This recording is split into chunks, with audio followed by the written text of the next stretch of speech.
You were literally on Footy Judge Mo's channel in the comments, and you're asking where was I? Where the fuck you think I was? Bro, this is the problem with these frauds. Anyway, Bismillah ar-Rahman ar-Rahim. Hello everyone and welcome to This Is Football.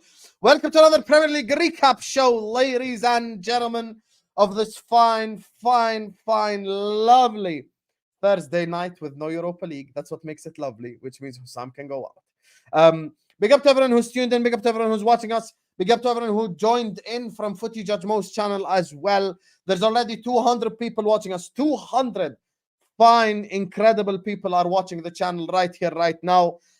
Make sure you guys are hitting the like button. Make sure you guys are subscribing to This Is Football. The goal, the objective remains the same. We want to hit 25k before the end of the year. We are this close to 25k. Hit the like button, subscribe, share the videos everywhere because we have one elite ass panel coming your way today. Before we do that, please slap up the like, subscribe, keep getting involved in the chat, keep letting us know your opinions. You get me, share the videos everywhere, all of that good stuff. And let me introduce today's panelists, Habibis. So, first of all, he was just there, on the channel with me, on Footy Judge Mo's channel. Today, I feel like I cooked him a little bit more than I usually, because usually we cook Footy Judge Mo. Today, he got cooked. Mr. Unai Emery is a good manager, fraud. Joining us on the channel, here to talk about Manchester City's corrupt, fraudulent win yesterday against Everton. Our favorite left back on the channel, man like LB. How are you doing, LB, man? You did not cook me then, by the way, bro. Actually not. This guy, yeah, backing a manager. Only 2 PSG managers have failed to win La Ligue, Ligue 1 in the last 10 years. And Mauricio Pochettino was one of them. And this fraud on your screen, by the way, and to the Liverpool fans, he said he would take Poch at Liverpool. Yeah, so hold that, because your Liverpool fans in the chat will not agree with that. I know for a fact, because this guy has never won anything. But and when you talk about my team's fraudulent win, it was not fraud. We won legitimately yesterday, by legitimate means. So, yeah, hold the fraud. You're the fraud, man. Speaking of illegitimate, we have a Chelsea fan coming on, ladies and gentlemen. They're amortizing their victories, you guys. It's like his third victory in this whole season or some shit. Amortizing W's, you get me? But listen, it is actually the winter this time, so he's not surfing in the summer. He's surfing in the winter. You get me? Joining us on the channel, of course, is the fraudulent man himself, Ben Chilwell, represent. Man like Andrew. How you doing, brother? If you want Poch, you can take him now. If you want Poch at Liverpool, you can take him now. Seriously. Yeah. I back LB. I back LB. LB all the way. Poch is a fraud. And you're a fraud as well. Okay. Wow, that sounded real like from the heart right there, Andrew. You called me a fraud in WhatsApp for no reason. I just said thumbs up for the time. You called but who sends thumbs up like I'm your ex? What do you mean? Don't get about people. Thumbs up. Why are you sending me thumbs up? What do you want me to say? Oh, thank you very much, Lord Hassam. No. I never said that. There you are. What do you want me to say? No, he's got like publicly. There you are. Yes. Terrible. Because it's fraud. Making it out like I want some sort of royal. I don't want some royal high. Yes. I just wanted to do this in my face. That's it. Hang on. Let me do the prayer emoji for you in real life. Thank you very much, sir. Thank you. Jesus. Joining us as well to talk about his Man United comeback against Aston Villa. I want to ask him if he celebrated or he didn't, unlike Staffy. We will see whether he celebrated or not. Greek's finest, or actually, when I say this, I have to say Greece's finest, not the Greek's finest. Greece's finest, joining us on the channel. I think he's from New Jersey. I could be wrong. Man like Grigsy. First of all, I am not from New Jersey. Don't disrespect me. That's Staffy's ends. I am from New York, the superior state. Second of all, LB said that Pochettino was one of the 2 managers to not win Liga with PSG. Guess who the other one was? Unai Emery. There you go.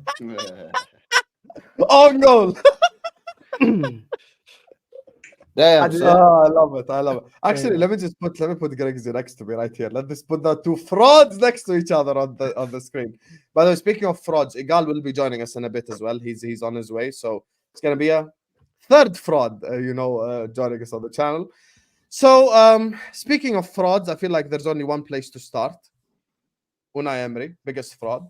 Before we get started, as you guys know, like the video, subscribe to the channel. You guys can laugh all you want. He's the reason why Villa lost that game, Mr. Highline. It's simple as. He's the reason why Villa lost that game. So, man like Grigs, talk to the people, my brother. Man United victory against Aston Villa. It was a very weird game. I'm not gonna lie. It's one of those games where we went down 2-0. I'm like, I wasn't surprised that it went down 2-0 because we're at this point it's a cook season. And we conceded two of the stupidest goals. Onana was laughing with Leon Bailey before conceding a dumb free kick. The second goal, the players were all over the place for the set piece. And I tweeted, like, it looks like for the first time, I know Hams always says this, like, that United players have given up on Ten Hag. I've always said that they haven't. After that second goal, for the first time, I actually thought that the players gave up on Ten Hag. But they proved me wrong because obviously the second half, Ten Hag switched up his tactics. We finally pressed them. Our fullbacks finally pressed, which is always good. And Unai Emery, you're right, he's a fraud because I understand why Arsenal fans kind of say that we gaslight them because you're 2-0 up at Old Trafford. You have a Man United that only know how to play one way, which is on the counter and with pace in behind, especially when you have a Marcus Rashford, Garnacho, and Hojlund in front three. All you have to do, I'm not saying like play a low block, but just set up in the mid block, let us have the ball a little bit, and then hit us on the counter. Instead, he kept playing with the high line, and Rashford, who exploded in the first half, just was unlucky a couple times with the offsides. The second half, he timed his runs better, and he cooked it behind. Marcus Rashford, I think, had an excellent game. I thought Garnacho had a good game, unlike what Staffy says, because Staffy keeps saying Garnacho had a shit game. I disagree with that.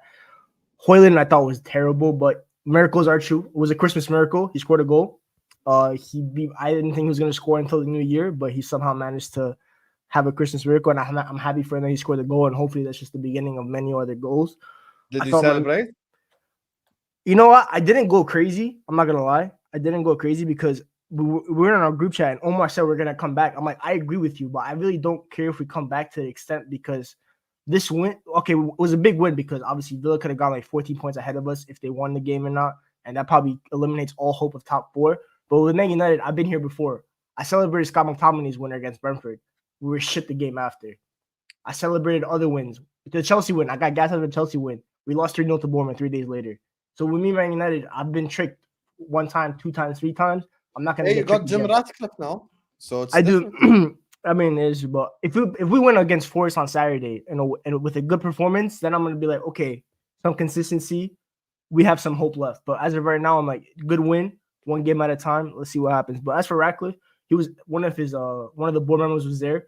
I hope that he took some good notes on the players, on the manager, and let's see what happens. Obviously, the ownership is going to get ratified within 4 to 6 weeks, and now just get me in some board members, some director of football, give me a sporting director, recruitment guy. Let's go to work because Erik Ten Hag, I talked about this on previous streams. I said, you are now interviewing for your job. These guys have no ties to you.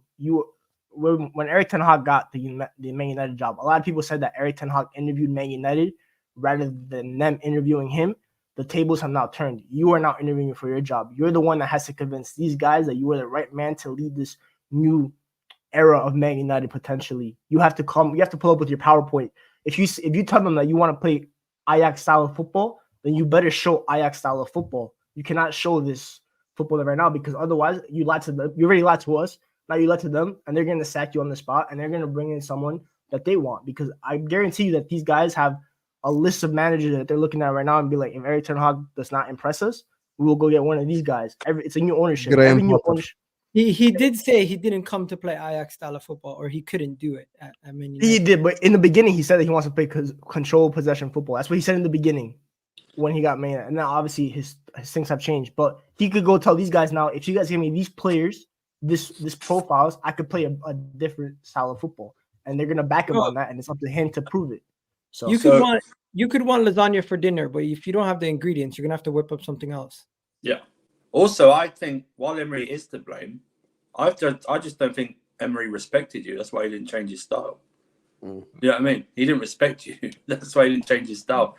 It's like he's getting criticised where Ange got praised for not changing his style, which doesn't make any sense. So it's like he didn't change. He didn't think you were good. I mean, they did.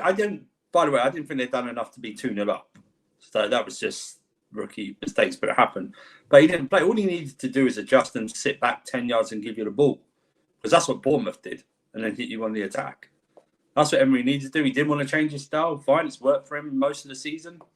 So, but I just don't think he respected United enough to change it. I agree. I don't think this tells us anything about Man United at all. The Forest game will. I agree with that. One of the lucky wins that they get, you know what I mean? Like they've had plenty of times this season. That was not lucky. No, don't do that. Don't do that. That was not lucky. We outplayed them for a whole 90 minutes. That tells us more about Aston Villa. Aston Villa was shit the whole game. 2-0 down. You should have lost that game. You were 2-0 down. You should have ended up losing the game. You was lucky in the sense that you managed to come back against a solid team when you was 2-0 down. That's what I mean by lucky. You've had many of those lucky wins this season. Plenty of lucky wins this season. The real question is though, should we have been 2-0 down? Because the Villa, said, they didn't do enough to even be 2-0 up. No, but that's not the point I'm making. The point I'm making is you were 2-0 down. Aston Villa should have seen that off, and we've just just spoken about the fact that probably Emery didn't really make the correct tactical decision.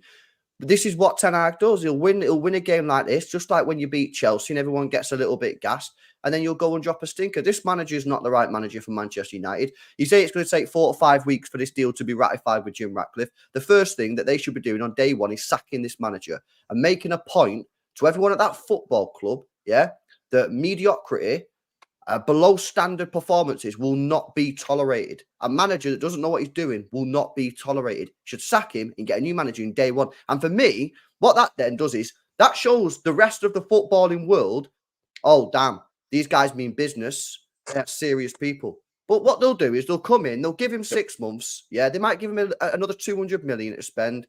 They'll fluff that up the wall, and then we'll be back in the same circle in a year's time. We'll probably end up getting sacked. And you got to start the process again. And what that'll do, that'll just mean that no one respects these guys. They should make the stance on the first day. They should sack that manager and get someone else in. This is very Oli-esque. These results. I don't think that's the right approach. I think they should get their feet settled at the club before they start making sackings and bringing all these players. Bring in some of the people from the back room before you start making footballing changes on the pitch, in my opinion. Get your people that you need in charge behind the scenes. Don't worry about what's happening on the pitch yet. Because guess what, bro? They just walked in through the door. You don't expect them to be sad. You don't expect somebody to do renovation the moment they move into the house. Either they don't move in the house and they do the renovation slowly, or you know what? You're gonna cause too much change. Look at what happened to Todd Bowley. He came in. He started making a bunch of moves and is hurting Chelsea right now. It's taking them a lot longer. But the difference is there, Egal. They had a manager that they should never have sacked in Thomas Tuchel. Manchester United have a manager that should not be Manchester United manager. They should get rid of him on day one and get a new manager in. I'm not here backing Ten Hag. I'm just simply saying for them to sack Ten Hag. I actually agree with Egal. First thing they do as course of order doesn't make sense. Get your house in order before you start making major renovations. I agree.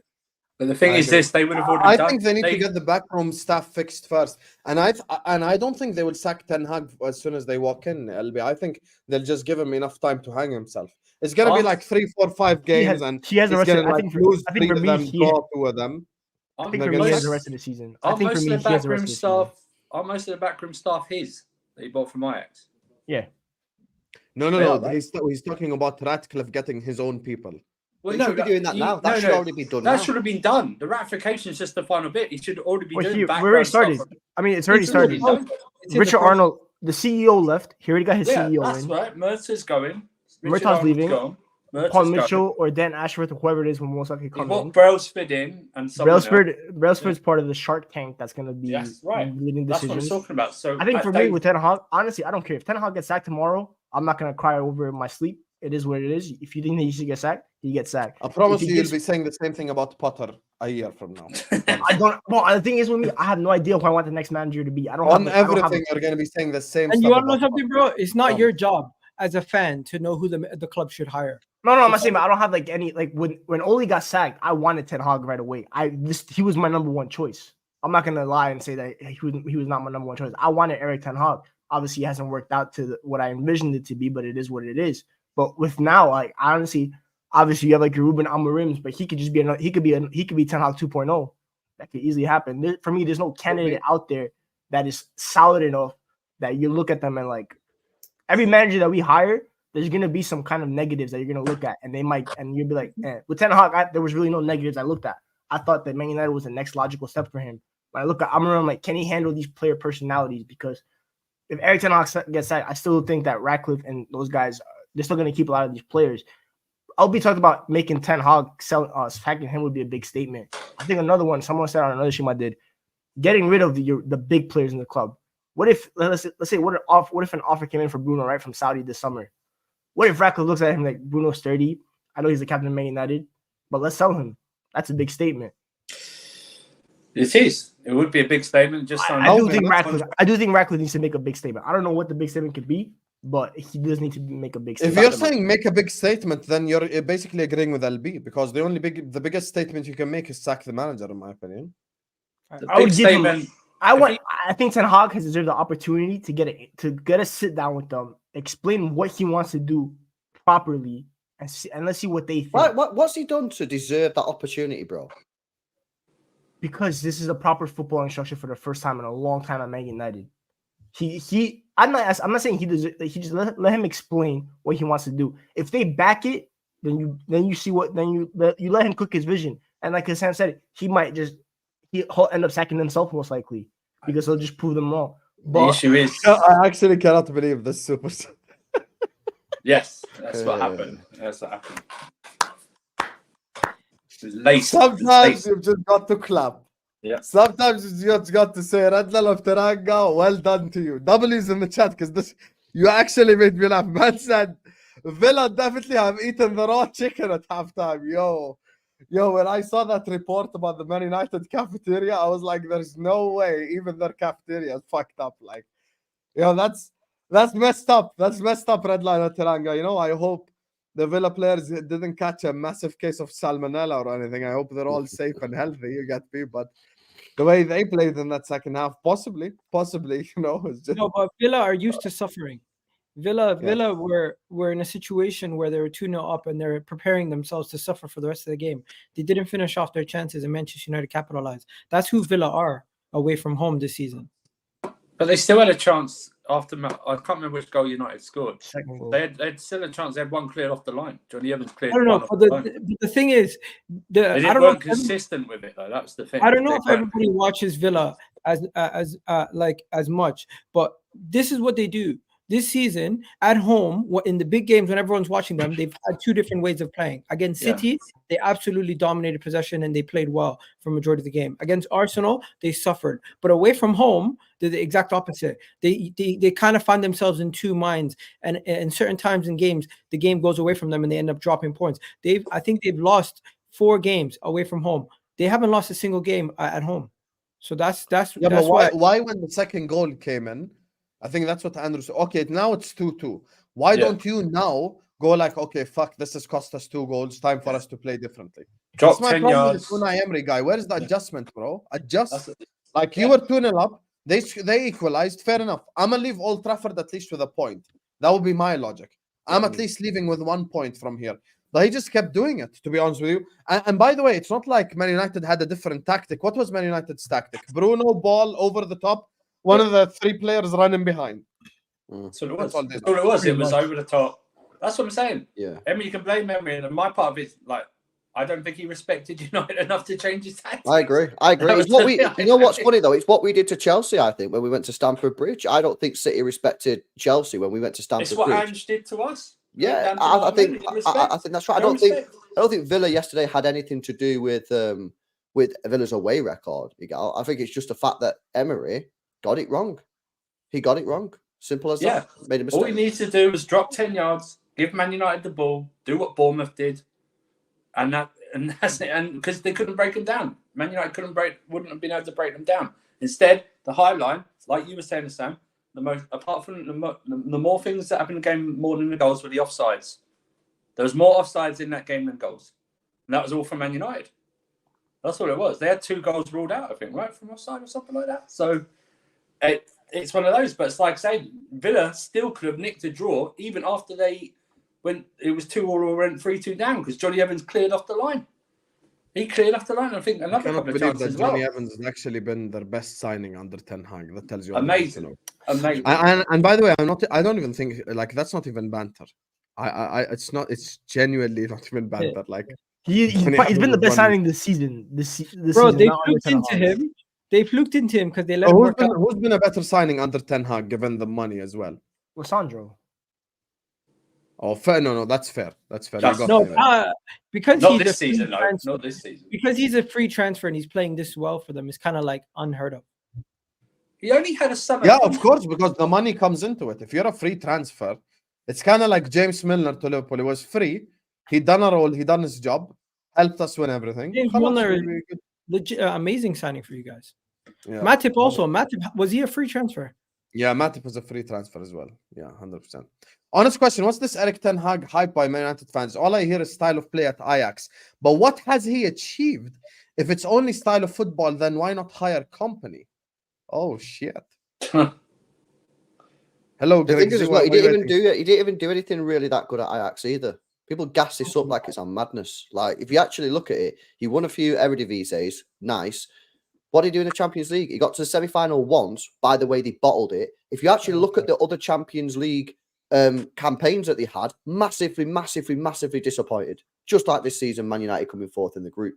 So I think, again, maybe Man United fans over-gassed him when he come and said, oh, he got him to the Champions League semi-final.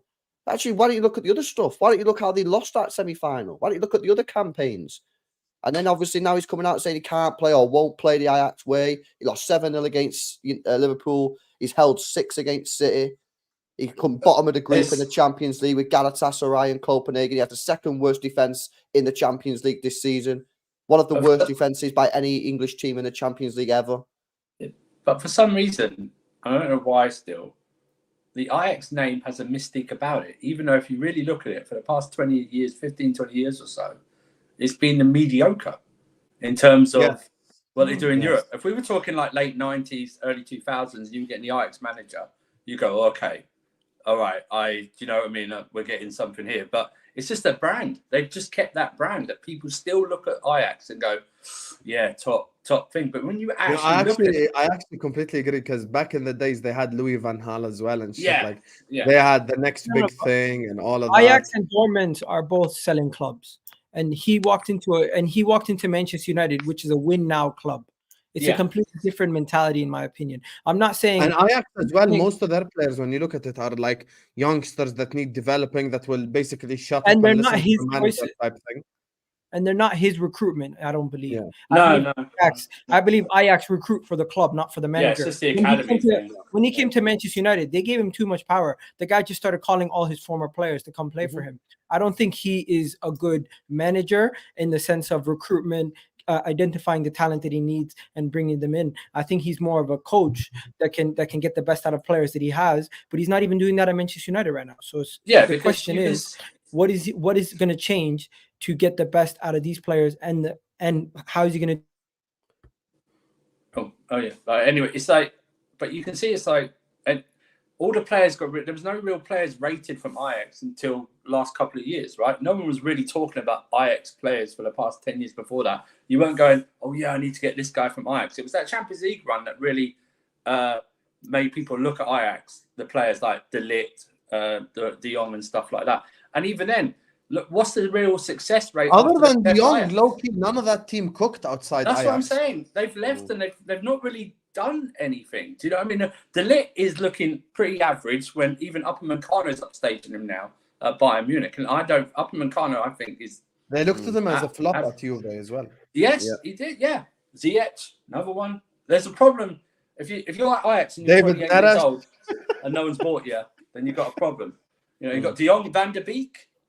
I mean, Timber might be Timber might be something different. Well, let's see what he does on his injury when he comes back from injury. But none of that team. Look at Onana. Oh wait, wasn't Onana in that team?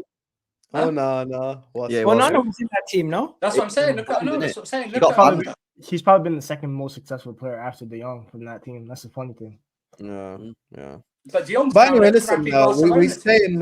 We stay in London. I want to move on to Chelsea next. Why did I say we stay in London? I want to talk about United. That's crazy. Big up for Sam. Once Villa, the city is yours. The city is yours. Fuck off back to London. Big up for Sam. Once Villa went 2-0 up, they sat back. They invited us to create chances all game. Even the first half could have scored 3 easily. I get going by principle, but there's something that me and Andrew just agreed on. And it's just like, okay, it's 2-2 now. Fuck your principles, respectfully. You just conceded 2 goals.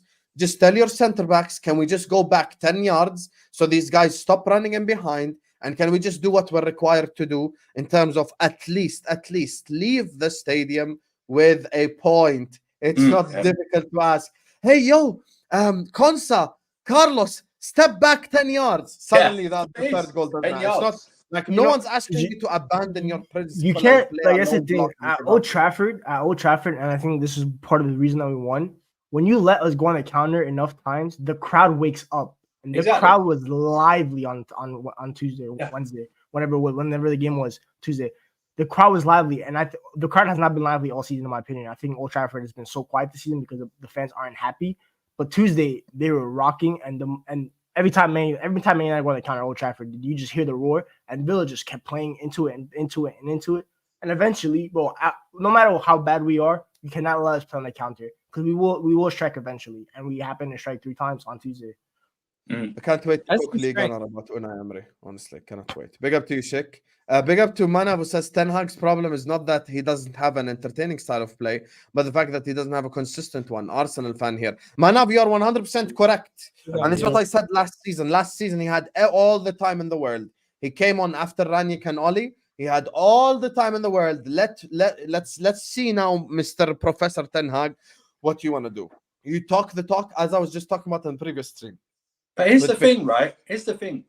And you wouldn't be able to... It's arguable that the starting line against Forest, he puts McTominay back in for some reason. Yes. You know what I mean? Do you know what I mean? It's like... Would it shock any of you? No, it wouldn't. That's the thing. It wouldn't. It wouldn't. So my thing is, when you talk the talk, walk the walk. That's it. You come up here, you say, all eras come to an end. Your era has come to an end before both managers. For half a season, he actually made me suffer with McTominay as my number 10. For half a season, he's actually made me suffer with that. But he put Bruno. He put Bruno back in his natural position. Ten Hag is a failure. He put Rashford back in his natural. It took him 4 months, by the way, to try this front 3 out. When none of our front 3 have been firing, it took him 4 months to finally try Garnacho right wing. Why didn't you try that back in September when both our right wings were off? On Saturday at 4:30, when the team lineups come out and you say McTominay, you won't even be angry or surprised. That's the thing. You'll just go. I'll be angry. I'll be angry. I won't be surprised. All right, but you wouldn't be surprised, would you? Exactly. That's the thing. It's like, brother, he's seen his club lose like more games since 1931. Like, he won't be surprised if anything. Big up, Mana. Big up, James, who's actually an Everton fan. Big up to you, James. Fair play to City for everything except that penalty. I'm still fuming about that call. Like you said, what is Onana supposed to do? Cut off his arm. Brother LB, you have been invited to the stage. Respond to Brother James. I'm afraid, James, if you have your hand up here, bro, that, my friend, is not allowed, and that is handball. Quite simple. Okay, so that is right there, LB's response. We're going to go to the City-Everton game after the next one because I feel like this is a moment of celebration because a certain club won. So big up to you, James. And listen, speaking of James, big up James, Manav, Sheikh, big up to Nilotpal, Redline at Teranga. Guys, there is 660 people watching us. Please do slap the like button. Do subscribe to This Is Football if you're yet to do so. Just a midday little Thursday, nice little show before Hussam goes out because there's no Europa League football. Hold that. Everyone hit the like button. Everyone subscribe to This Is Football. I want to get to 200 likes ASAP. This is you watching us. Hit this X button and hit this like button. I do like my own videos. Hold that. So please like the video and subscribe. Brother Surfer. Guys, we had an upset yesterday. Chelsea won a game. Talk to the people, Surfer. What are you telling me? Chelsea 2, Palace 1. Some good football as well from Chelsea.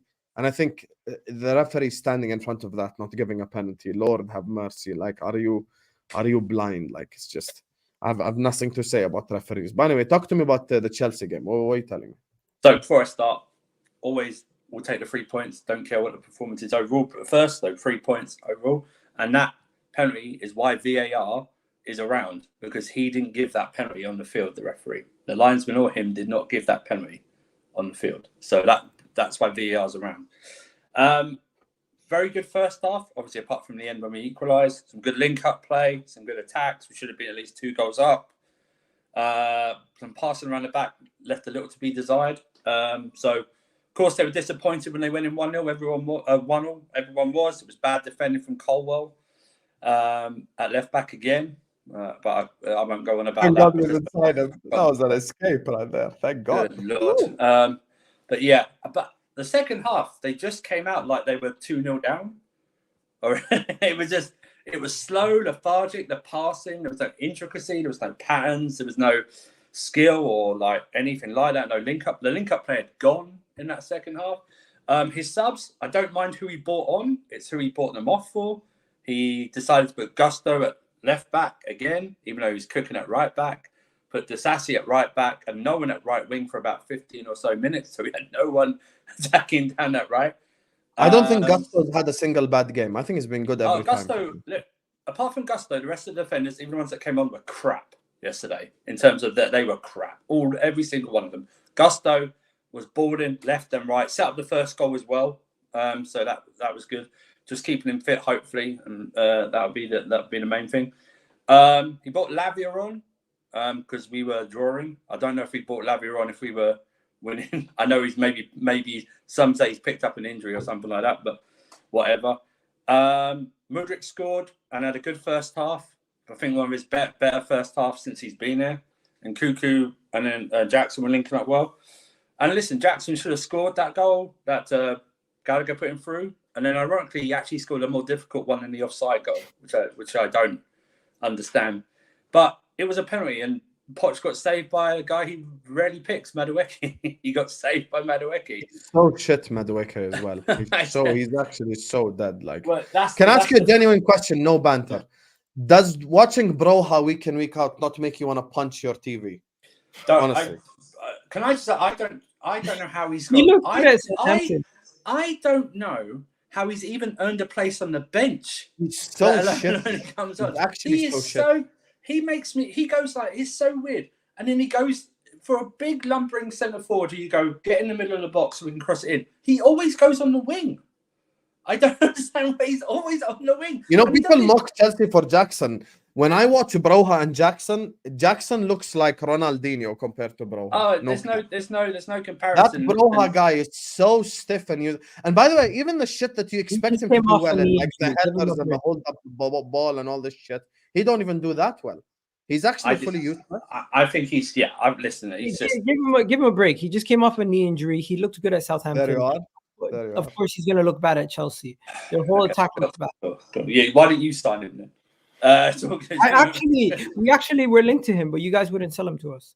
Had you bought him, you ain't winning no league. Yeah, exactly. If you bought him, listen, nobody wants him now. Post knee injury, he doesn't look the same. He makes Eddie Nketiah look like Ivan Toney.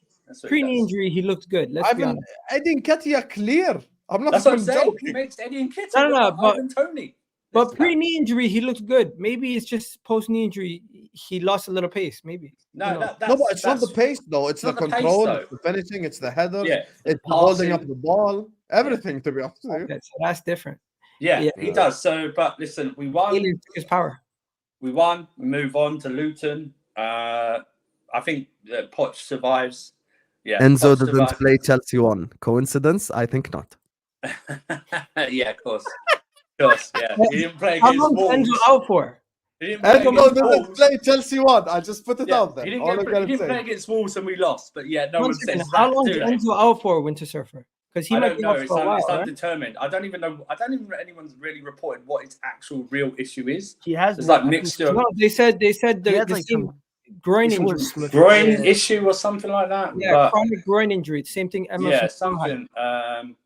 Something like that. It's been pure average anyway since he come in, man. Let's just be real with it. Yeah, some people try and justify. I don't know what your take is, bro, but some people try and justify it as like, oh, you're missing the stuff that he does well. These passes and he retains the ball well. Sure, man. There's more to the football than that. He needs to be doing more. 100 and odd million quid. Yeah, he's come in and he's just bang average for Chelsea. Bang average for Chelsea. LB, let me say this, right? He was, as a lone DM, he was doing more under Potter than he's done under Poch. Yeah, they got a couple of nice assists and it was playing better than he has done under Poch. Now, you can say what you want, and I know Hassam's like a big defender of Poch for some reason. I don't know what it is. Yeah, he will blame... I blame Poch when we lose, but yet he won't allow us to, but he'll blame Emery for us to the Wolves game, how can you blame Poch? I will blame Poch for the second half. He No, said, but you know this a stat. He coached a 4-0 in the first half alone. That's great. Alone. It didn't get me a win, did it? That's what I'm saying. Well, okay, and whose fault is that? You know what? Jackson. Let me say this. He coached a 4-0 in the first half and a 5-0 loss in the second. That's what he coached, yeah? By the way, that's a lie. By the way, you know the stat is, every game we've lost, we've never been behind at halftime this season. And I say every game you've lost. Every game we've lost in the league this season, we've never been behind at halftime. Never. You've always been up. We've always been up or level. Never been behind. And that's what I'm saying to you. And you will even acknowledge this. We looked totally different when we came out in the second half, didn't we? We weren't moving the ball around as much as we were. It was slow. It was that. So whatever he says at half time, don't let him say it, because he has the opposite effect. Now, listen, I'm not going to do the Poching out debate. There's no point. I think he's staying because he's got us through to the semi-finals of the League Cup. That's why I think he's staying. Probably through to a final until you lose on penalty. Yes, if we get through to exactly. Probably. Maybe, I'm surprised you went this long and you didn't mention Nkunku. I thought he was good in the it's just first half, very good link up. But like with the others, non-existent the second half. Now with him, like with Lavia and like with Brojo, you could say he's only just coming back, so we don't know. His match fitness is not going to be up to speed. So he lasted about 70 minutes, had a few good touches here and there. There's some debate. I don't think it was a penalty on him in the first half. I think he kicked the defender's foot in the first half. I don't know, but he linked up well. Let's see more of that. I actually think he helped Jackson as well in that first half as well, because Jackson didn't have to do most of the things. What I will say about Jackson, a goal for Mudryk also. With the exactly. But what I will say for Jackson is he should have definitely finished that Gallagher pass. But I just wish this guy would learn to look across the line of offsides, because he doesn't even run offside. He jogs offside quickly in the air. I think Olise is one of the most overrated players in the whole league. Why? Why would you say that? He's severely overrated. I don't think he's as good as people make out at all. And I don't think he warrants to move to Man City or Liverpool or any club. What's overrated about him? Yeah, The reason why people like him is because he, for Crystal it's because he looks good on the eye. It's because he's aesthetically pleasing. It's not only about aesthetics. It's because there's only really two people who carry that Palace team. Olise. He drives from deep. He's a guy who scored away at the Etihad. Yes, Mateta might be the guy who finished off the chances. Mateta's here and there. Well, who's setting up all these chances? It's the two wide players. Olise got 11 assists last season. 11 assists for a and he's young. He's only had like two and a half seasons in the Prem. 21. He's been very harsh, man. He's 21. I think he's so overrated. I think his decision making in the final third is. Yeah, I think Eze is the better player for me. He's got 29 GA in 79 games. He's 22 apparently. He's only played 2.5 seasons in the Premier League. He's been playing in a team last year with Vieira where they were doing rubbish. He's now got Hojlund. He's not playing exactly the most free flowing attacking football. I mean, he's got Edward up front. He's got that's very harsh.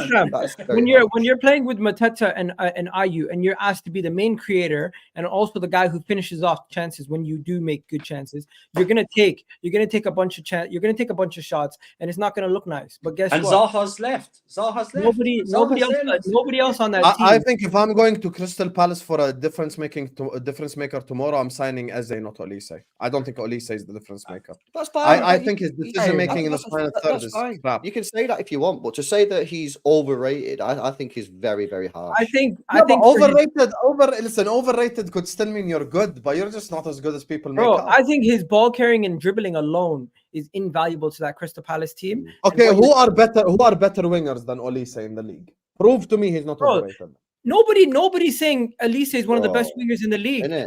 I'm just merely saying in a game versus Chelsea, besides Mudryk, nobody else on the other wing looked as good. But think about it right now. Who would you say are wingers that are better than him in this league? There's a lot of wingers are better. You're looking at it the wrong way.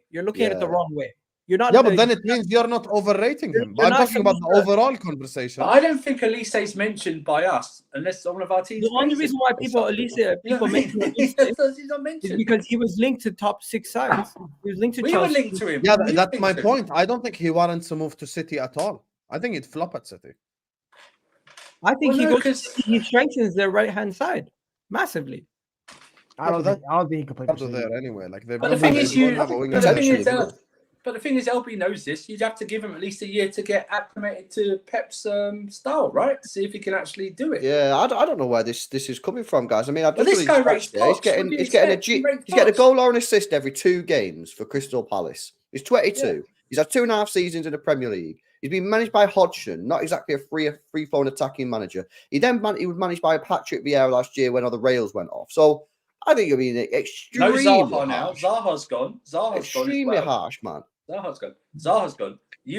I don't know what you got against Elise all of a sudden. Now there you are. Really have an Elise agenda. You got Elise agenda, Poch agenda, Spurs agenda. It's really weird this year. Spurs agenda, yes, because change is just the amount of setting up that the media done. I had enough. Something because you know what it is with agendas. One second, you know what it is with the agendas. Someone has to pull the other side. People are doing too much with Ainge. So someone has to pull to the other side just to balance the universe. Well, thank you. We needed a hero against I think the people you speak to, rate Elise way too high. Because I don't think anybody's saying, maybe the people you hang around with overrate him, but the general public, I think he's properly rated. I think he's rated as one of the better players outside of the top 6, but nobody's saying he guarantees starts for every other team. Egal, I swear we only mention Elise when he plays against one of our teams. We don't even talk about him unless he plays one of our teams.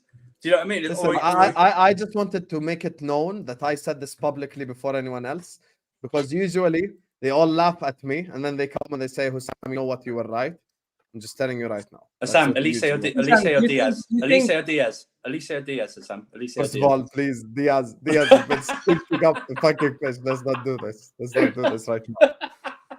And speaking of overrated and fraudulence, Christopher Camacho, with zero shame whatsoever, sends, "We are kings of London for the day. So I have decided to make a picture respond to you instead of me speaking, because sometimes a picture says 1,000 words. Have some shame and decorum. Brother Christopher, have some shame and decorum. And look at your bloody club. Look at it. Is this the Kings of London right here in 10th place on 25 points? We are the Kings of London. Have some shame, Christopher. Even for the day, you're not the king. Reverse that table. Reverse that table. We are. You're not even the You know who's next to them? They're level on points with Wolves and Bournemouth, 2 points behind Brighton, and they are 5 points behind West Ham. You're not even above West Ham. Talking about you're the Kings of London. What a fraud. How many London clubs are ahead of them? How many London clubs? Let's actually check that. All I'm saying is watch Arsenal, Spurs, West Ham. Arsenal, West Ham, Spurs, and Man United. That's 4, right? Sam, all I'm saying is this, in your grouping, watch out Newcastle. We're coming for you, Newcastle. Watch out. They're free falling at the moment. The city is I still don't think you guys get Europe, though, to be fair. League Cup. Win the League Cup, Egal. That's how we'll get Europe. There you are. You're going to beat us in the final? Hey, all I know is it'll be a draw on penalties. I don't know who's going to win the penalty shootout. Hey, you know what it is? It is going to be a draw on penalties. It is going to be a draw on penalties. Can I do my preview for the Liverpool away game now? Draw. I just want to do that. 1-1. 1-1. I'll just do that. Put a stamp on it. I'm predicting a draw for that game as well. Enzo Fernandez is the modern day James Rodriguez, shown great potential in the World Cup, and people thought he's a prodigy. Okay. Too early to write him off. Yeah, it's still too early. Too early. Who does he support? He's an Arsenal fan. Big up Manav. It's too early to write him off, but he has not shown his potential yet, and he looks like a luxury player at times. Somebody who adds to a good team and doesn't really raise a bad team. And Poch doesn't know how to use him, innit? Let's be honest. Poch has no idea how to get the best out of this guy. I don't think it's Poch. I think the construction of their team has not been balanced at all. Yeah, well, Poch is the manager. He's got to get he's and Enzo is one of their star players. So he should be getting. What creative midfielder have they had besides Nkunku, who's been injured for majority of the season? But Egal, I'll say this again. Even on as bad as we were under Potter, Enzo was playing better under Potter than he is Poch. Oh my days. He was. Potter's a better manager. Wait, 1 second. Maybe it's the new toy syndrome because he really looks the same. All right. He's the that's same. what What you you mean. mean? on What's the you. same? Sorry. I think we can all agree this. Let's just end this and go. Since he's Let's come just in, end this. Honestly, I think people are focusing on the wrong midfielder when it comes to Chelsea. Focus on Right, Moises that's Caicedo, fine. please. Just Focus saying. on Moises Caicedo, please. No, we should be focusing on the manager. Is what we should be doing. Him too. Hey, That's I'd it. love to Are focus these on honest Caicedo. I think you're all wrong. You should be focusing I'm on not the allowed owner. to do who that. messed up the score. Sam Bro, doesn't yeah, want but any that's blame on boring. Poch. No, it's so boring Sam talking doesn't want about any Todd blame on Bowley. That's Poch. He true. loves Poch. What's He fun loves talking Poch. about Todd Bowley? No, it's true, Egal. I think Todd Bowley is the biggest culprit, 100%, because he But wants to it's skip the that's boring to process. talk about that. Let's Yeah, focus In no, terms of players. Caicedo, he's definitely, The worst thing you know, he can he's do. the same guy that LB advised. You know, Chelsea moved to Chelsea because they have a bunch of youngsters who are going to win 5 years from now.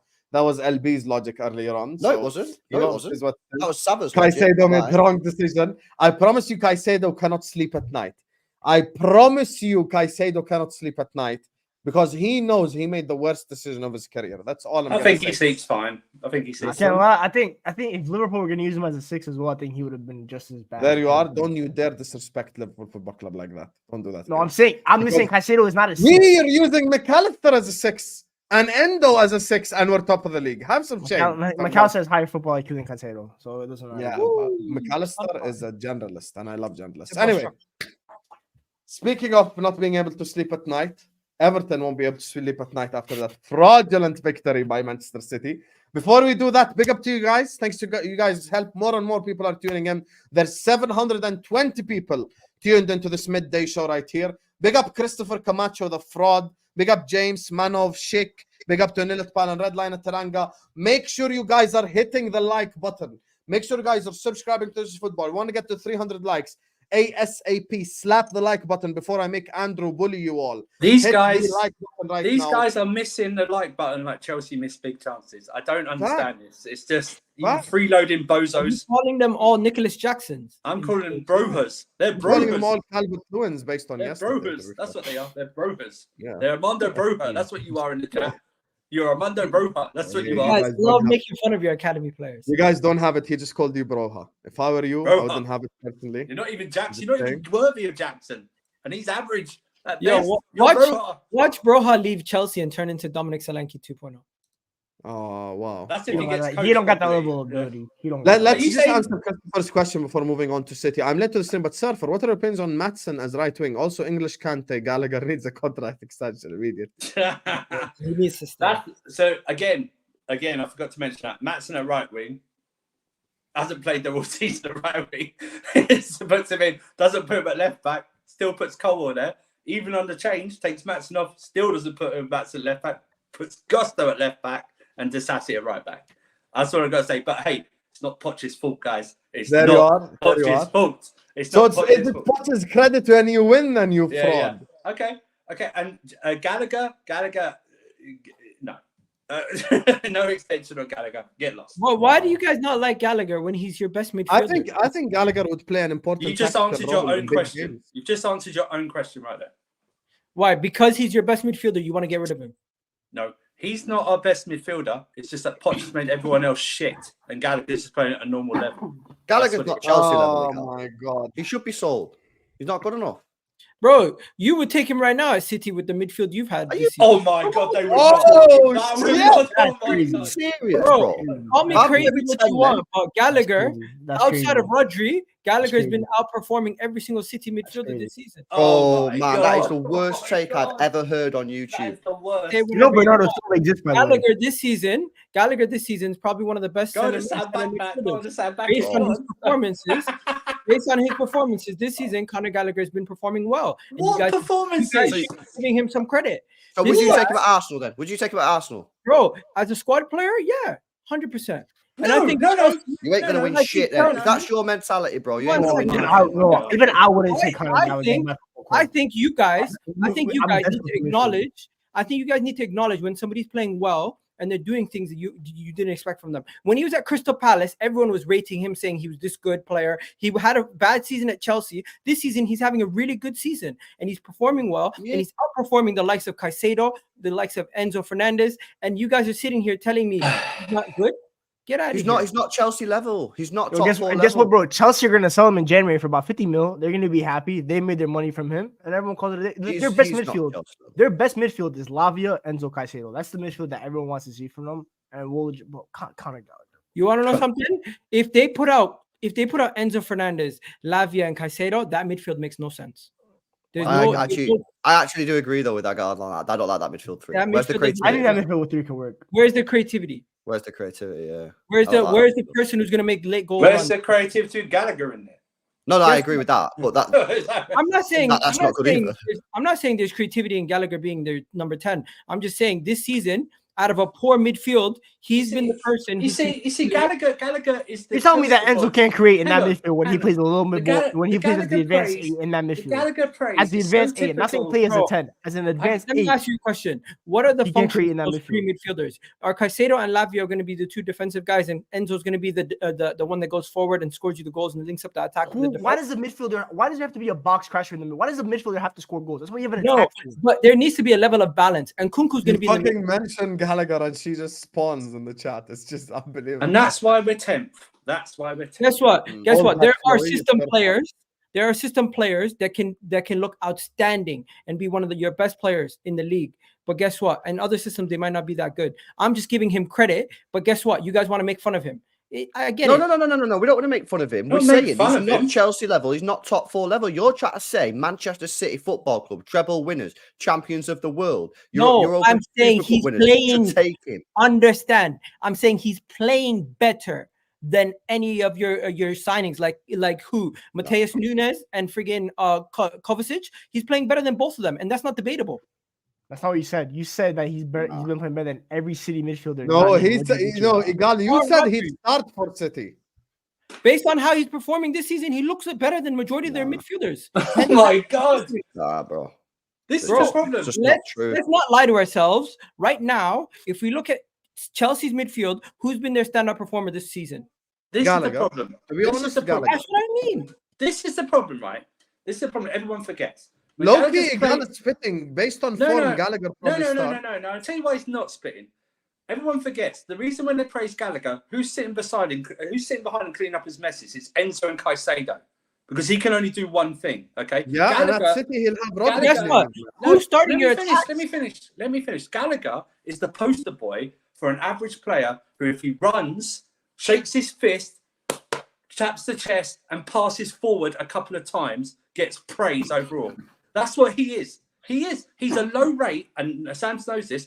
He is a beta version of Mason Mount. Guess what? If you sell him in January, you are sabotaging your season by selling your best midfielder. Or they're 10th. Their season's already been sabotaged.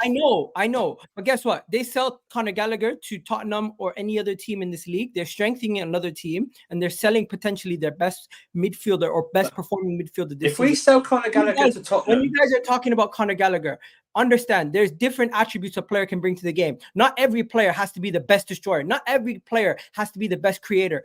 He might not be a master of everything, but he's a jack of all trades, and he's been doing it well. He's not a jack of all trades whatsoever. Bro, he has been triggering their press. He's been winning the balls high up the pitch, transitioning the defense to attack. He's been one of the major reasons why they drew against Arsenal, drew against City, why they perform well in some of these games, even when their team is not finishing their chances and the defense has been poor. Guess what? I'm not sitting here going to say Conor Gallagher is the best midfielder in the world, but I'm simply going to say this season he's been one of the better midfielders. Those two games you reference, he played, and I can't believe I'm saying this.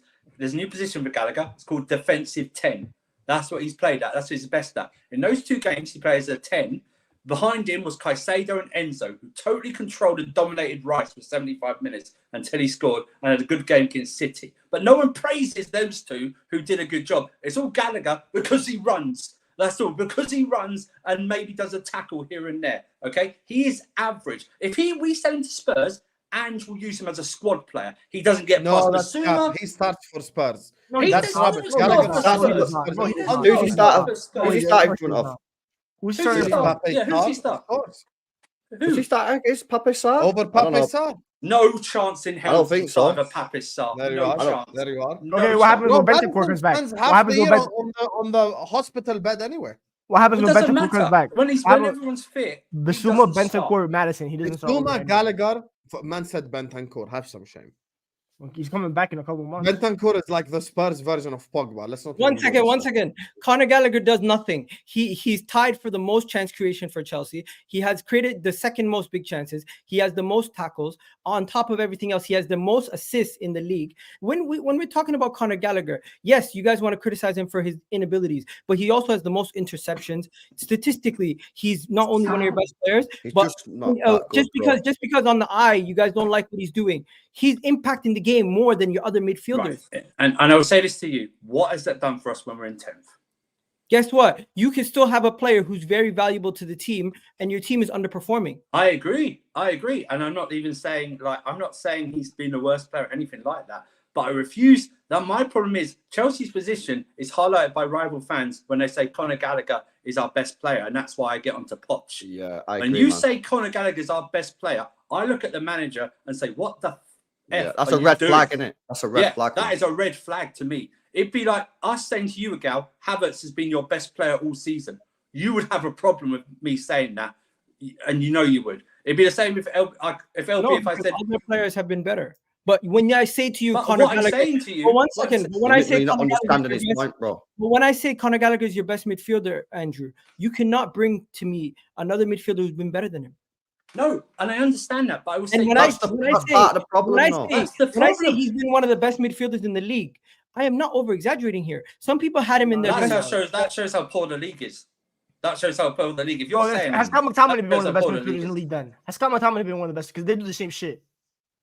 No, they don't do the same shit. Nah, they really do the same shit, bro. Goals. This guy is not a goal scorer. If you're saying he's one of the best in the league, then the Premier League has really gone down. Based on form, you can. That's what I'm saying. Even based on form. Because it's not if he's free scoring and he's sitting on 8 league goals or something like that. He's not. Do you know what I mean? It's not as if he's sitting on 3 or 4 assists and you can say, oh, it's other like. One second. Don't take my point literally. Obviously, Declan Rice and Rodri and these guys have been one of the better midfielders in the league right now. But I'm saying, based on form, he's been performing well, and you put him in the same category as the Douglas Luizes this season in guys who are outperforming. No chance. Douglas Luiz has been levels above Conor Gallagher. What are we saying here? Oh, you put Conor Gallagher in Aston Villa, he's going to put in the similar performances. He's absolutely been balling. And I wouldn't get into their midfield. He doesn't start. He doesn't start for Villa. Get out of here, bro. John McGinn literally does his job better. Start ahead of him, Villa? I think you guys are just disrespecting him. No. Bro, he's not better than Boubacar Kamara. He's not better than Douglas Luiz. He's not better than John McGinn. Or Luiz. John McGinn and Gallagher is a great conversation. That just proves to me we need to segue now. I can't believe you spent this much time on Conor Gallagher. Because they only watch him versus City and Arsenal, but then watch him versus low blocks. He's been bang average. Here's the thing, Blaze. Now you're being disingenuous because you cannot act like the Gallagher conversation is not a conversation between Chelsea fans to begin with. So let's not act like this is just a rival fans thing. No, it's internal. No, but rightfully or wrongly, this conversation is a conversation. It is. Thank you. It is. So Blaze, my point is don't be a fraud and act like Egal just brought this out thin air. Your own fan base talk about this. So, no, we have this. It's internal and external. That's what this is. People are confusing what I'm saying. I think that's. Listen, I don't want to open up that kind of worms. But anyway, speaking of City, you get me. Man, like. Jesus. That was a great segment right there. For the first time, I actually timestamped something without including a club. I actually timestamped. Egal says Gallagher starts for City. Let's start. Let's do it. Make sure you guys are liking and subscribing. 750 people are watching us. Big up to you guys, man. Run the like, subscribe. All my super chatters, you're all going to get a massive shout out at the end. I love you all. Get the like, subscribe, share the video everywhere. LB. By the way, guys, LB stands for left back. Go on, LB. Your thoughts on the corrupt win you had yesterday. Yeah, my club has won 2 Premier League football matches in 7, and we are only 5 points behind Liverpool with a game in hand. And tonight, when Arsenal beat West Ham, we will be 6 points behind, again with a game in hand. I'm in a very good position. My club is World Cup champions, treble winners, UEFA Super Cup winners. And it's only up from here, lads. So I'm very happy with the position of my team. Very happy indeed. We got Kevin De Bruyne is almost ready for return. Hojlund will be back soon as well. Jeremy Doku, not too far away. Life is good, man. Life is good. I'm completely fine with the position of my team. You guys best up. This league should have been dead. You should have killed us. When we went on 2 wins in 7, this league should have been over. But unfortunately, you guys just aren't good enough to win the league. And I think that's why you know it. I think you know it as well. I think you know that you're not good enough. And I think you know what's about to happen in the second half of the season. I think you know what's going to happen. City will start a mad run. We'll go on and win a load of games and we'll win the league. And you guys will be there at the end going 1-1-5, 1-1-5, oh, another Manchester 1-1-5, cheat. But ultimately, it's down to yourself because you failed to capitalise on Manchester City's failures in the first half of the season. So very happy. Very happy. Do you know what I love? City fans, no matter what, you can't banter them because if they lose the league, they'll say, "Oh, we won 3 in a row." And if they lose the Champions League, they say, "Oh, we did a treble last year." So if they win a game, they'll be like, "Oh, we're underdogs now." So no matter what they do, they're gonna spin it in a way to say, "Oh, it doesn't matter." Guess what? But you're not wrong, bro. You're not wrong. Not wrong. All the pressure's on us. All the pressure's on us to do what we got to do. You're just little old City, and if you win or lose, you don't care this season. Little old City, the club won the Champions League. Your club hasn't won a trophy. When was last time your club won a Premier League? Your fans don't even care either. Your fans don't even care either. When was last time you won a Premier League, bro? You just played against Liverpool recently. I was in primary school, bro. I was in primary school, man. Yeah, you know the thing. The cat jumped over the fence. That's what I was learning. Yeah, when your club last won a Premier League.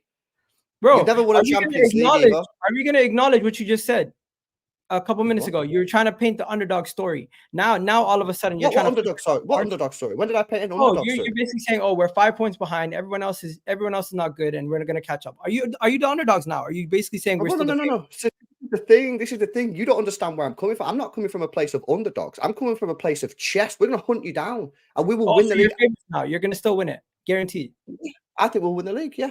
Even with your 6 points lead tonight when you beat West Ham, I still think Manchester City will win the league by the end of it because you messed up. You should have killed us. You should have killed us when you had the chance and you didn't. Guess what, bro? When we had the chance to play you, we beat you, and we still have another game to play you. So so I wouldn't get too excited right now. But my main point is you're coming here talking about other teams have to do this, other teams have to do that, bro. Games in hand are always better. Points on the board are always better than games in hand. So don't count your chickens yet. Don't count your chickens yet. I'm not counting my chickens. I just believe my team will put you still haven't looked remotely the same of what you were in the past. And just one win, 3 points behind you. One win in 7 doesn't get me out of my seat. 2 wins in 7.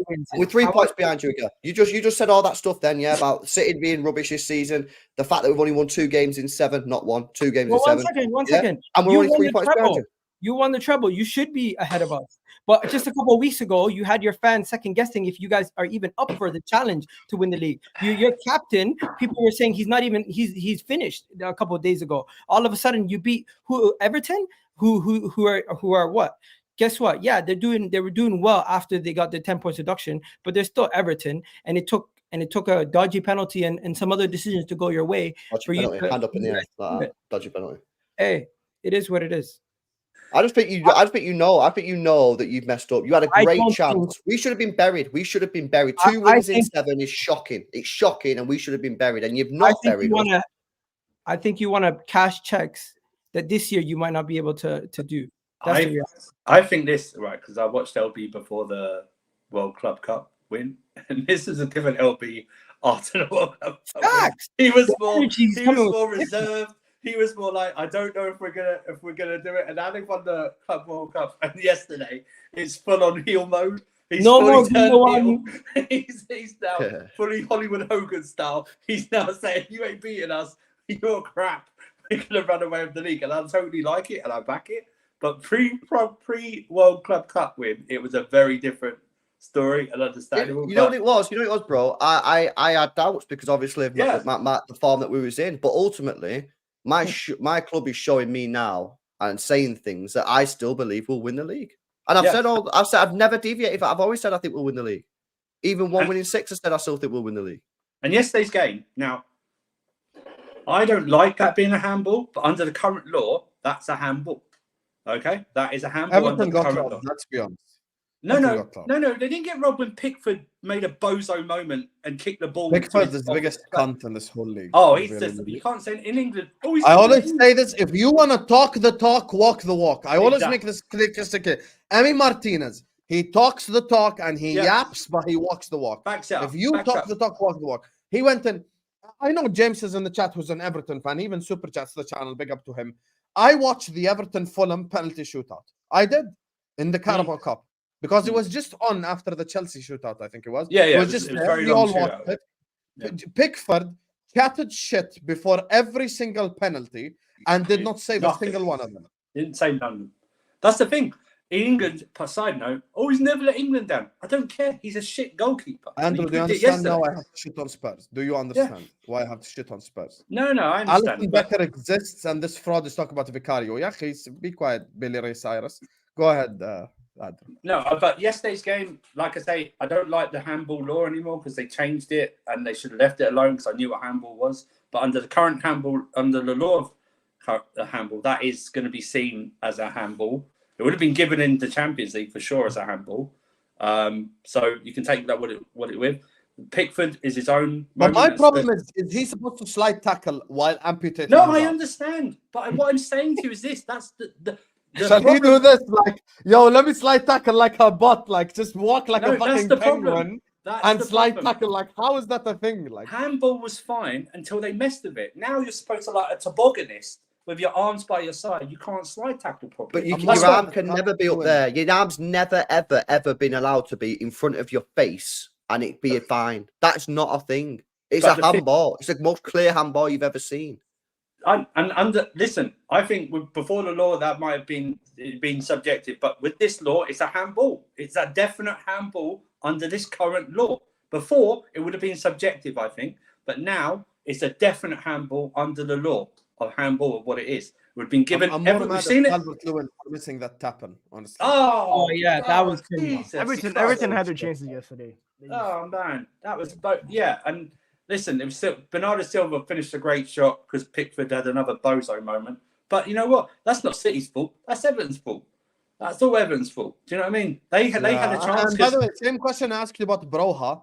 James, I know you're probably still in the chat. Listen, I know we're all rivals and stuff, but I apologize for you having to watch Beto every week. Oh, I don't Jesus. know what the fuck that guy is on.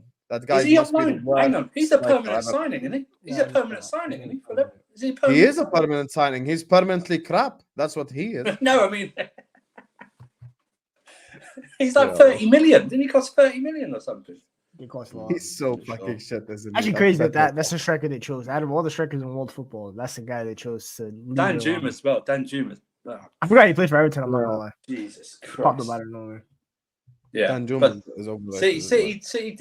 City weren't at their best at all throughout the game, but they just did what they needed to do coming back from the Club World Cup. That was a tough game, and they came through it. And who have you got next?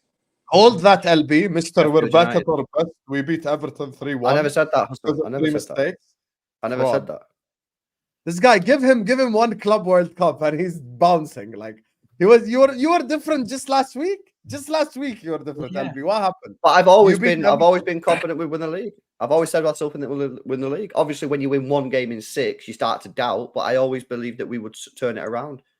And I think LB just went through probably Pep's worst run of games in the last 6 years in the league.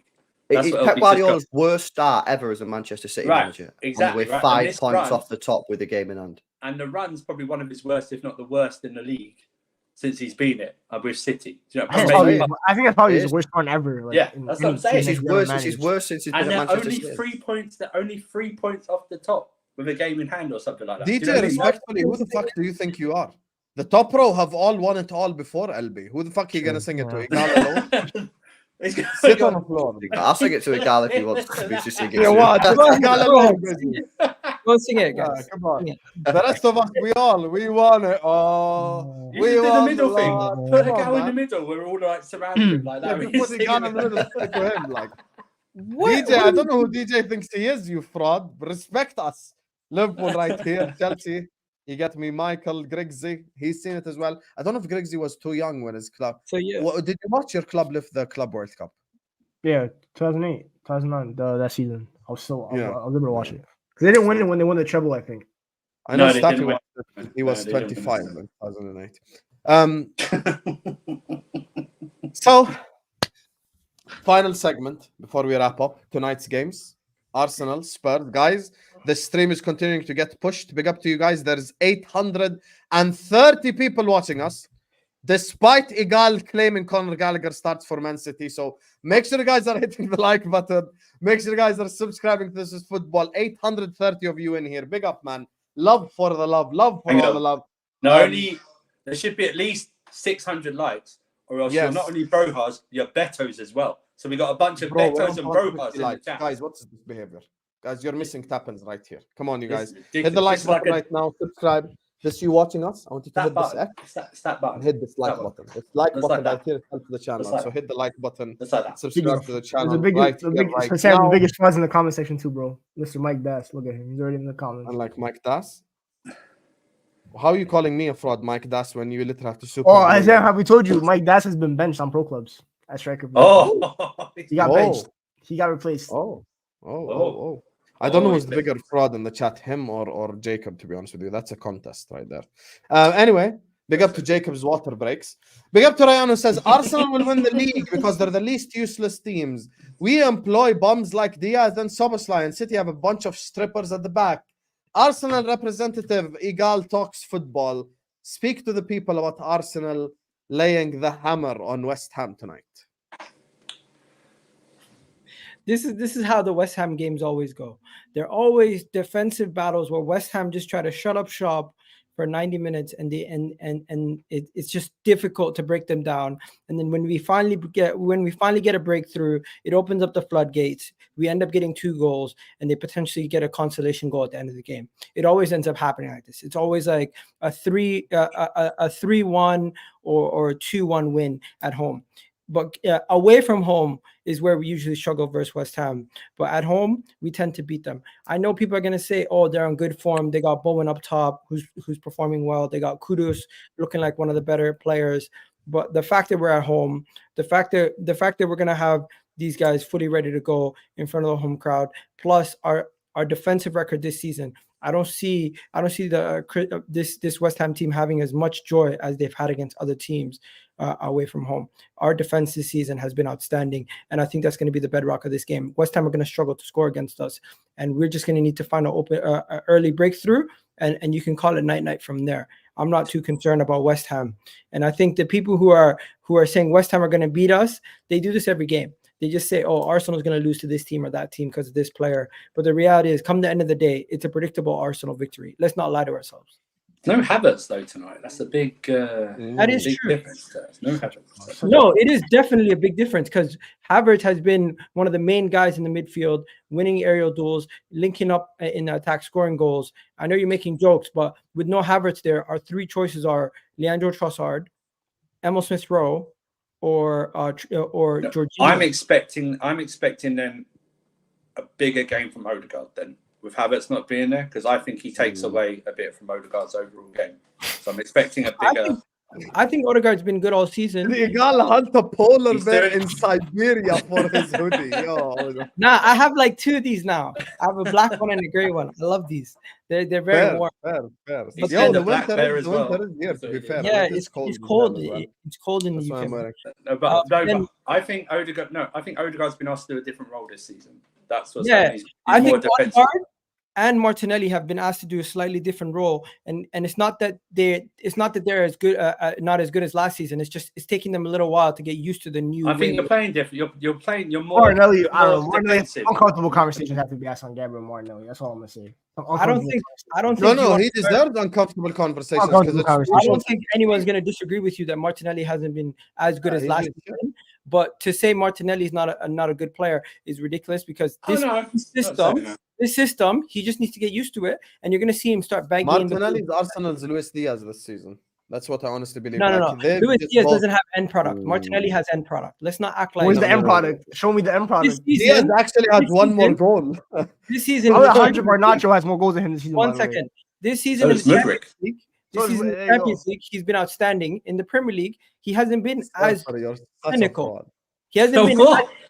1 second. He hasn't been as clinical. But guess what? he's still been getting the chances. He just hasn't been as clinical. I believe Martinelli will Yeah, start. but you can say that about all shit forwards.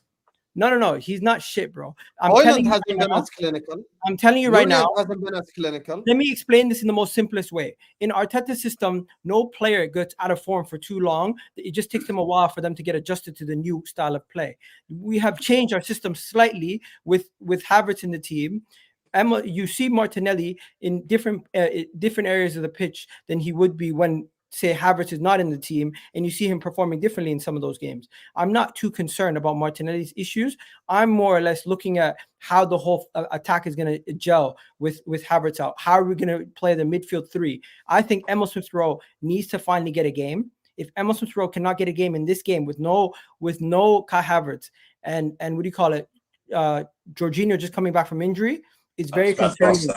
It's very concerning for his future and what. Let's be real. There's only one London club losing today, and that's Tottenham Hotspur. No Romero, no Bissouma. They're away at Brighton. Guys, can you guys hear that, or is it just me? What the hell? Can you guys hear it? No. What?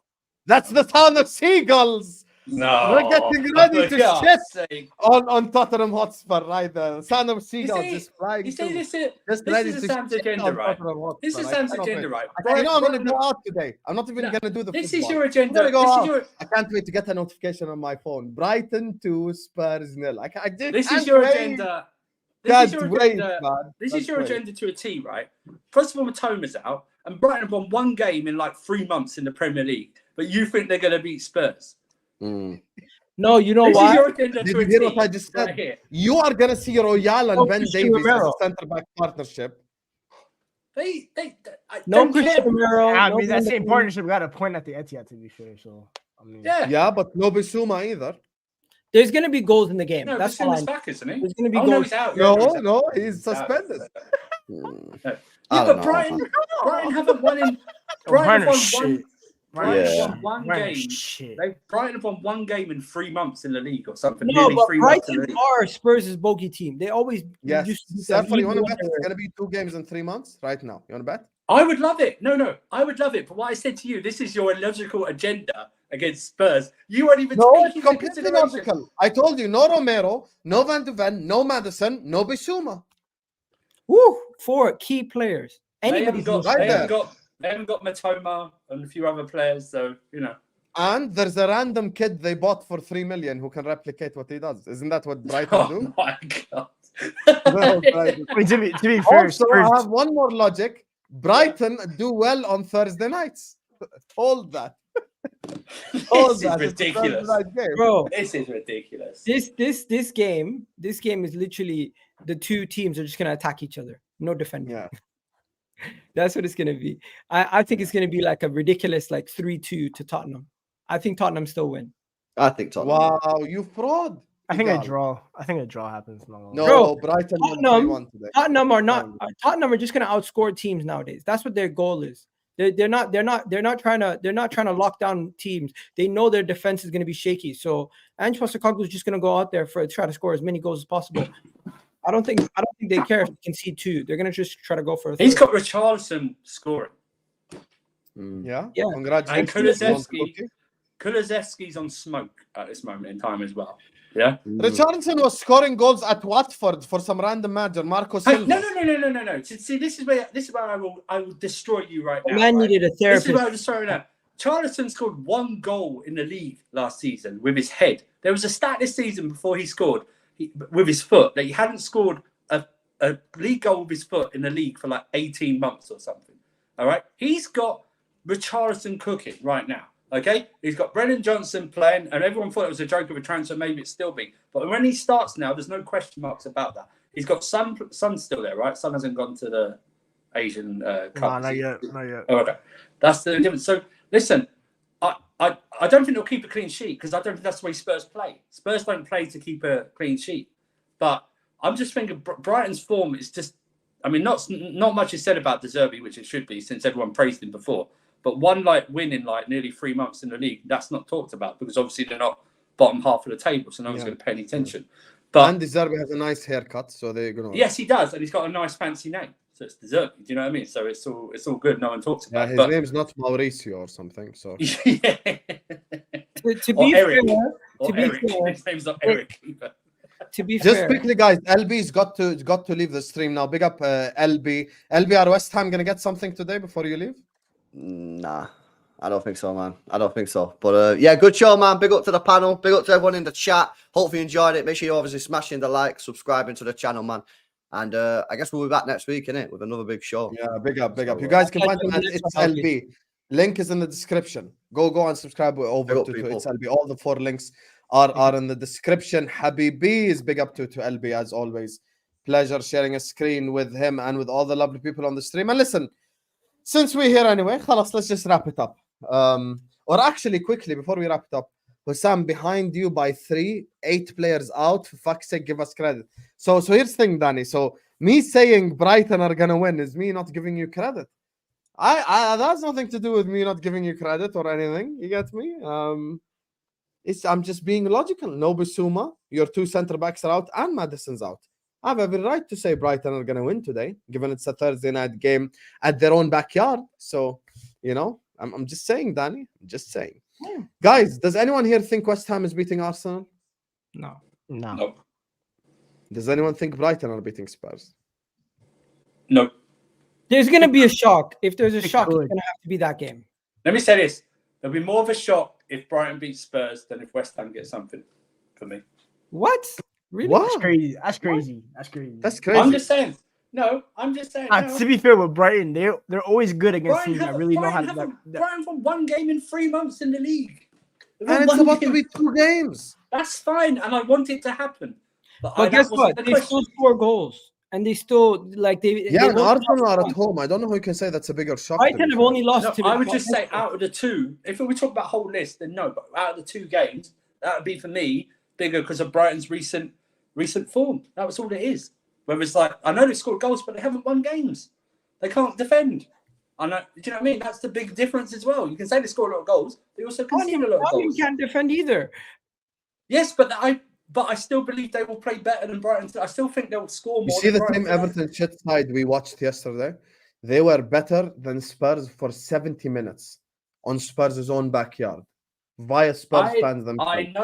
I know that, but yet they still survived. They done that with Beto. That's fine. But Everton were also in better form than Brighton. I'm slowly convincing myself. Slowly convincing him step by step. No. Let me bottom line this, right? I want Brighton to beat Spurs. I do not like Spurs. I hate Spurs. Okay, but I want them. But I'm just looking at the form. I will message you specifically when Brighton win. Out of everyone, I'll be watching the game. Okay, perfect. No. When Brighton win, when it's and it's Brighton 3 points, I'm gonna message you directly. Okay. Message you specifically. Because you know that's you know what I won't. By the way, guys, look, I as won't much call as I you a want fraud. Arsenal to beat I won't West call you a Ham, fraud when you as message me. much as I want that to, West Ham to beat Arsenal, as much as I want that to happen. Respectfully, Arsenal are at home. West Ham ain't gonna get nothing, but Brighton are beating Tottenham Hotspur. So yeah, that's my honest opinion. Anyway, chat. Big up Danny D. Big up Ozan, Ryan, Blaze, Christopher, James, Manav. Big up to Shik. Big up to Nilitpal and Redline Taranga for the super chats. Big up to you guys. There's still 730 people in here. Before you head out, all 4 channels are in the description. LB's channel, Egal's channel, Casual FC, Winter Surfer. And you can find Grigs Talks as well in the description. Make sure you guys go subscribe to all 4 of them channels, all 4 great guys. Please do hit that like button. Do subscribe to This Is Football. We have hit our initial target of 300 likes. Let's keep that going. Try to get to 400. We have 440 votes on the poll. 300 likes target. Liking for City Fraudulence won the poll today. So big up to you guys. So hit the likes. Subscribe. Spurs are losing today and Arsenal are winning. We're going to go around the lovely panel. We're going to let you know what they've got coming up. What have they got planned? Man like Grigs. Give it Grigs till the end of the season. Where can people find you, my brother? I'm Michael _Grigs26 on Twitter. I just hit 1,900 followers, so try to get me to 2K. And then Grigs Talks on YouTube. I'm at 274. So the goal was 275 by the new year. So there's 1 more subscriber when we hit that. And then as for coming up, obviously match reaction on Saturdays like usual. And I'm got a video coming out tomorrow talking about the new ownership, what to expect, what potential people can come in. And I also got an article dropping tomorrow as well for a Premier League mid-season review. So all like best game of the season, best transfer, most surprising team, most disappointing team. Hint, Man United will be that because we've been shit. So yeah. Fairs. Egal, my brother, thank you so much for joining us as always. Where can people find you? The most hated person on This Is Football, as always, whenever I come out. You can find me on. You're not. You know who the most hated person is? Hamza. That's who the most hated person. No, Hamza's adored and loved. Hamza's fully hated. Yesterday I found that out. Okay. You can check me out on Egal Talks Football. I'm on TikTok. I'm on Instagram. I'm on YouTube. Just hit 25K subscribers. So big up to anybody who's already subscribed to me there. And you can also find me on Twitter at EGTV Egal, where I seem to just trigger a lot of people nowadays. Surfer, where can people find you, bro? Kazi FC, like you said, it's in the link. Thank you very much for that. That's where we'll do all the Chelsea stuff there. All fans are welcome. That's all good. I'll be on Carefree Lewis streams a few times. Sarcasm City as well. Sarcasm City Gaming. I don't know if there's a Pro Club stream tonight, but it might happen. There's a New Year's Eve one's happening. That channel's just gone past 9K as well. The original channel, the gaming one's nearly 500 already subs. So get along there. Do all kinds of shows there. Freeform. There's Man United, Liverpool shows. I'm surprised that Sam's not on that one more regularly, but it's all good. But yeah, but more importantly, follow me that. But more importantly, obviously, we're on this channel, so like it and subscribe. You obviously like what we're doing here and what Sam's doing here, and build the channel even more. Like 25, get to 25K. Let's go. Let's do this. There's a message here from Jacob. You're an absolute fraud. I can't wait for Arsenal to lose and Spurs to win, and then you get it wrong twice, like you get it wrong all year, my guy. You always get your predictions wrong. Keep predicting against us. Can't wait to prove you wrong, my guy. Hold that. Fucking try any of that shit because I've been here before. I'm a professional. This is what I do. Predictions. Doesn't know about my predictions. By the way, guys, all channels are in the description. I'm about to put you the Egal channel right now in the chat. Egal, aren't you a moderator? No. What the hell? Can you comment, please, so I can make you mod? Okay. You're supposed to be mod, no? Someone was asking in the chat earlier on, where's Egal's channel? You guys are such lazy farts, man. It's literally in the description. Here, I just put it. Here. I was about to block Egal. 1 second. Oh shit. I think should be a mod. Here, I just posted the link. This is the link to Egal's channel. I don't care how much Egal wants to waffle. Arsenal isn't winning anything. Anyway, big up the mandem, except Arsenal fans. This is Lex. He's a United fan, right, sir? Wait. He's a United fan. City are his City rivals. Liverpool are his Premier League rivals. But he wants Liverpool to win their 20th or City to win their 8th. Isn't Lex a United fan? I swear, Surfer, you're supposed to know this. I think he is. I think he is a United fan. Yeah, because I remember Flawless saying he was going to do it. Yeah, that he was on this fan calling shows. I'm sure he's a United fan. He's either United or Spurs, but there's no difference. Yeah. I'm sure he's suck off each other. Anyway, love for the love, babies. Subscribe to everyone's channel. Big up Lex, man, like Lex. And we'll see you guys tomorrow, inshallah. Al Ahwa, 11 p.m. on a Friday. Peace.